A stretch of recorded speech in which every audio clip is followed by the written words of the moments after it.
আসসালামু আলাইকুম। দীর্ঘদিন পরে ভিডিও করলাম। অনেকদিন ভিডিও করা হয় নাই, নির্বাচন গেল। তো নির্বাচন বিএনপি বিজয় হয়েছে, জামাত হারছে।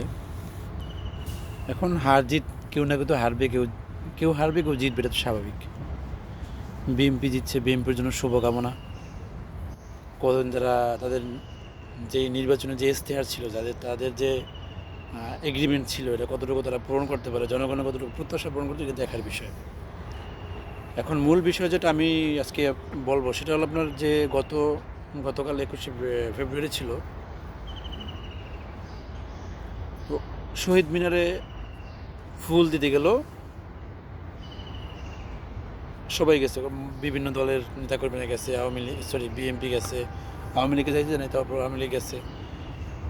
ওখানে জামাতের আমির, সেও ফুল দিতে গেল। তো সাংবাদিকরা তাকে প্রশ্ন করলো যে জামাতেরা কখনো ফুল দিতে আসে না, আপনারা কেন আসলেন? তখন উনি বলছে যে আমি আসছি বিরোধী দল থেকে। আগে পরে সেটা পরের বিষয়, কিন্তু এখন আমার আসার দরকার ছিল, তো আমি আসছি। এখন বিষয়টা হলো যে উনি শহীদ মিনারে ফুল দিতে গিয়ে মারাত্মক অন্যায় করে ফেলছে।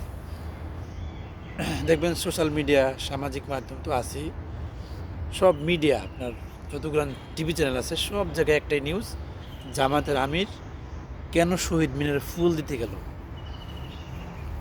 আবার যদি মনে করেন উনি ফুল দিতে না যাইতো, শহীদ মিনারের শহীদদের স্মরণে ফুল না দিত, তাও একটা সমস্যা হতো। উনি যায় নাই, কারণ উনি 71 লালন করে না, উনি পাকিস্তানে, উনি রাজাকার। এই তো এখন বিষয় হলো ভাই, ফুল দেওয়া নেওয়া বা কে দিল কে না দিল, এটা তার বিষয়। এখন সোশ্যাল মিডিয়া, মিডিয়ায় টক শোতে সব একটাই নিউজ, জামাতের আমির ফুল দিতে গেছে, এটা কি জায়েজ নাকি না জায়েজ।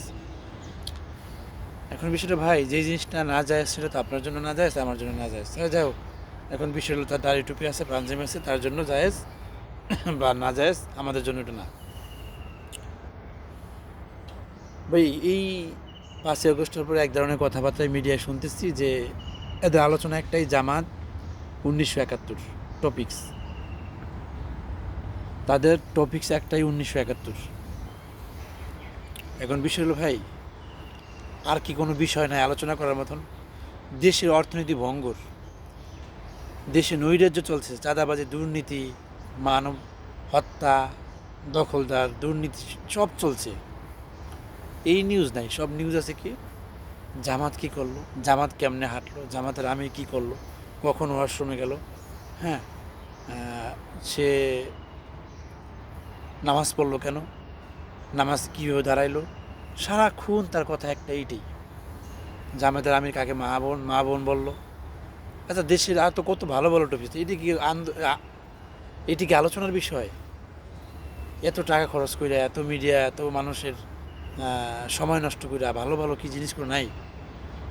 দেশের অর্থনীতি কেমনে সমৃদ্ধ হবে, দেশের শিক্ষা খাত কেমনে উন্নতি হবে, হসপিটাল, সরকারি হসপিটাল যা তা অবস্থা দেয় দেখেন, চিকিৎসা নাই, নোংরা পরিবেশ, কোনো ভূমিকা নেই নিউজ সাংবাদিকদের। অথচ কে ফুল দিল, কে শহীদ মিনারে না গেল, এইটা নিয়ে সোশ্যাল মিডিয়া ভাইরাল। মানে সারাক্ষণ সোশ্যাল মিডিয়ার কাজ একটাই, কখন জামাতের একটা দোষ খুঁজবে, দোষ না হইলে দোষ বানাই, এটা কেমন প্রচার করবে, এইটাই সোশ্যাল মিডিয়ার কাজ।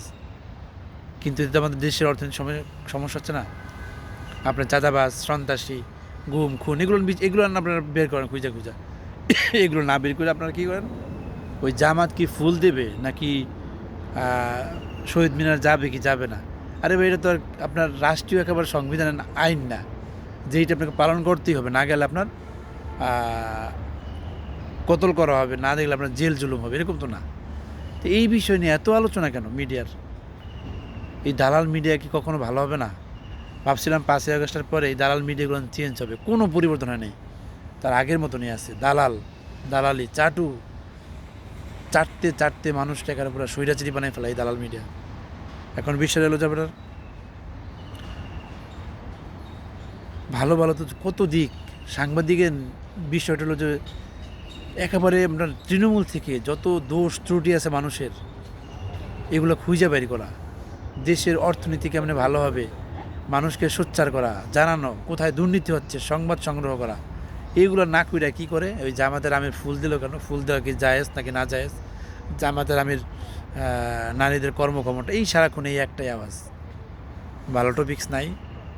ভালো টপিক্স না থাকলে আমার কাছে নিস দালাল সাংবাদিকরা, তারপরে এরকম গুজব ছড়াইস না, মানুষের বিভ্রান্তি ছড়াইস, তোদের প্রতি মানুষ অতিষ্ঠ হয়ে গেছে। তুই দেখ মানুষ কিন্তু এখন আর মিডিয়ায় যায় না, ওই ফেসবুকেই দেখে। কারণ কি তোদের এই আচরণে। তো চিন্তা কর তোদের অবস্থায় এরপর যদি বিপ্লব হয় তোদের সাংবাদিকদের কিছু হবে, আমি চিন্তায় আছি।